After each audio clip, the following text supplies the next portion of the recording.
ಪ್ರಕಾಶ್ ರೈ ಒಳ್ಳೆಯ ನಟ ಆದರೆ ಕೆಟ್ಟ ಹೋರಾಟಗಾರ ಎಂದು ಟ್ವೀಟ್ನಲ್ಲಿ ಚೇತನ್ ಬರೆದಿದ್ದಾರೆ. ಅವರ ಈ ಟ್ವೀಟ್ಗೆ ಕಾರಣವಾಗಿರುವುದು ವಿನೇಶ್ ಫೋಗಟ್ ಅನರ್ಹತೆ ಕುರಿತು ಪ್ರಕಾಶ್ ರೈ ಮಾಡಿರುವ ಒಂದು ಪೋಸ್ಟ್. ಪ್ರಧಾನಿ ನರೇಂದ್ರ ಮೋದಿ ಅವರ ವಿರುದ್ಧ ಯಾವಾಗಲೂ ಕಿಡಿಕಾರುತ್ತಿದ್ದ ನಟ ಚೇತನ್ ಅಹಿಂಸಾ ಇದೀಗ ಮೋದಿ ಅವರ ಪರ ಸೋಷಿಯಲ್ ಮೀಡಿಯಾದಲ್ಲಿ ಪೋಸ್ಟ್ ಮಾಡಿ ಎಲ್ಲರ ಹುಬ್ಬೇರುವಂತೆ ಮಾಡಿದ್ದಾರೆ. ಜೊತೆಗೆ ವಿನೇಶ್ ಫೋಗಟ್ ಪ್ರಕರಣದಲ್ಲಿ ಸಹ ನಟ ಪ್ರಕಾಶ್ ರೈ ನಿಲುವಿನ ವಿರುದ್ಧ ಕಿಡಿಕಾರಿದ್ದಾರೆ.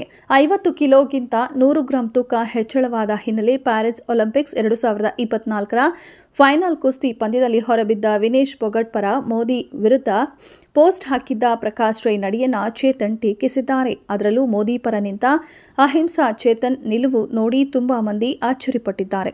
ಸೋಷಿಯಲ್ ಮೀಡಿಯಾದಲ್ಲಿ ನಿನ್ನೆ ಪ್ರಕಾಶ್ ರಾಜ್ ಕಾರ್ಟೂನ್ ಶೇರ್ ಮಾಡಿಕೊಂಡಿದ್ರು. ಇದರಲ್ಲಿ ಕುಸ್ತಿಪಟು ವಿನೇಶ್ ಫೋಗಟ್ ಅವರು ನಿಂತಿರುವ ತೂಕದ ಯಂತ್ರದ ಮೇಲೆ ನಿಂತಿದ್ದು ಅವರ ಹಿಂಭಾಗದಲ್ಲಿ ಮತ್ತೊಬ್ಬರು ಕಾಲಿನ ಒಂದು ಬೆರಳನ್ನಿಟ್ಟು 100 ಗ್ರಾಂ ತೂಕ ಹೆಚ್ಚಾಗುವಂತೆ ಮಾಡಿದ್ದಾರೆ. ಹಿಂದಿರುವ ವ್ಯಕ್ತಿ ಪ್ರಧಾನಿ ಮೋದಿ ಎಂದು ಚಿತ್ರ ಸೂಚಿಸುವಂತಿದೆ. ಮೋದಿಯೇ ವಿನೇಶ್ ಫೋಗಟ್ ಕುಸ್ತಿ ಚಿನ್ನದ ಪದಕದಿಂದ ವಂಚಿತರಾಗಲು ಕಾರಣರಾಗಿದ್ದಾರೆ ಎಂದು ಅರ್ಥ ಬರುವಂತೆ ಈ ಟ್ವೀಟ್ ಅನ್ನು ಶೇರ್ ಮಾಡಿದ್ರು. ಇದಕ್ಕೆ ನಟ ಹಾಗೂ ಸಾಮಾಜಿಕ ಹೋರಾಟಗಾರ ಅಹಿಂಸಾ ಚೇತನ್ ಕಿಡಿಕಾರಿದ್ದಾರೆ. ವಿನೇಶ್ ಫೋಗಟ್ ಅನರ್ಹತೆಗೆ ಪ್ರಧಾನಿ ಮೋದಿ ಕಾರಣ ಎಂದು ಪ್ರಕಾಶ್ ರೈ ಪೋಸ್ಟ್ ಸಜೆಸ್ಟ್ ಮಾಡುತ್ತದೆ. ಇದು ಸಣ್ಣತನ. ಭಾರತದ ಎಲ್ಲ ಲಾಭಗಳಿಗೆ ಮೋದಿಯನ್ನ ಕುರುಡಾಗಿ ಹೊಗಳುವವರು ಹೇಗೆ ಅಜ್ಞಾನಿಗಳು, ಹಾಗೆಯೇ ಭಾರತದ ಎಲ್ಲ ಸಮಸ್ಯೆಗಳನ್ನು ಮೋದಿಯ ಮೇಲೆ ದೂಷಿಸುವ ರೈ ಅವರಂತವರು ಕೂಡ ಅಜ್ಞಾನಿಗಳಾಗಿದ್ದಾರೆ. ಪ್ರಕಾಶ್ ರೈ ಒಳ್ಳೆಯ ನಟ ಆದರೆ ಕೆಟ್ಟ ಹೋರಾಟಗಾರ ಎಂದು ಟ್ವೀಟ್ನಲ್ಲಿ ಚೇತನ್ ಬರೆದುಕೊಂಡಿದ್ದಾರೆ.